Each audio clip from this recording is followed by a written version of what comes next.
Bonjour, voici l'analyse technique du CAC 40 pour le 16 juillet. Alors je ferai une deuxième vidéo pour la partie hebdomadaire.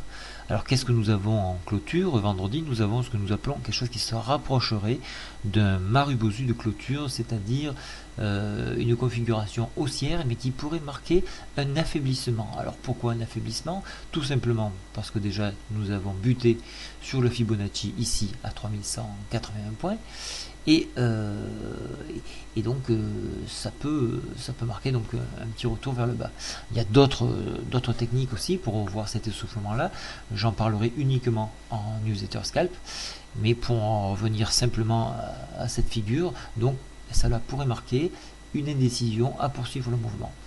Voilà. Alors pour les haussiers, lundi, en franchissement du Fibonacci à des 38,20%, on irait rejoindre la résistance à 3200 points. Voilà, ça c'est un objectif qui est crédible. D'autant plus que nous avons dépassé la médiane de la fourchette d'Andrews. Pour les baissiers, donc on n'arrivera pas bien sûr à dépasser les 38,20% de retracement de Fibonacci et on reviendra tester la MM7 que vous voyez ici en jaune. Elle se trouvera à peu près à 3180, donc on est vraiment à peine au-dessus, donc on flirte avec. Et on cherchera à enfoncer bien évidemment la médiane de la fourchette d'Andrews qui se trouve à 3164 points. Par extension, on ira chercher la MM20 qui se trouvera à 3150 points. Voilà, donc c'est une configuration qui commence un petit peu de s'écraser. Oui, vous avez vu, j'ai tracé une nouvelle fourchette d'Andrews. Ce n'est plus la belle fourchette d'Andrews que nous avions très montante, elle commence un petit peu à s'écraser. Donc faites attention. Au niveau de l'analyse technique, on voit que la MACD ici passe sous son signal, donc donne un signal plutôt négatif, mais quand même on peut pondérer, le signal n'est pas si puissant que ça, puisque la moyenne et le cours et le signal se trouvent à peu près parallèles. Donc peut-être que ça pourrait repartir à la hausse. Donc c'est négatif, mais c'est pas un vrai négatif. Au niveau du stochastique, on voit que ça s'écrase et qu'on tend à repartir vers le haut. Donc vous voyez là le signal commence de remonter, on n'a pas coupé la moyenne, donc c'est pas encore franc, donc je laisse négatif bien que quand même la tendance soit négative. Au niveau du CCI, rien à dire.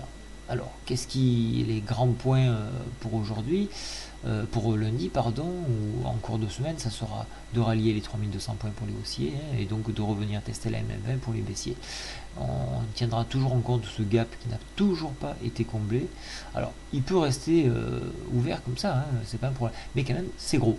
Donc voilà, à retenir.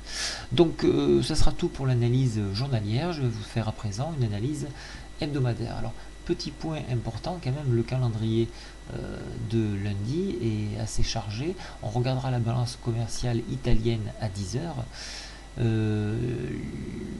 La balance commerciale européenne pas vraiment importante, et surtout les ventes au détail aux US. Donc ça c'est important.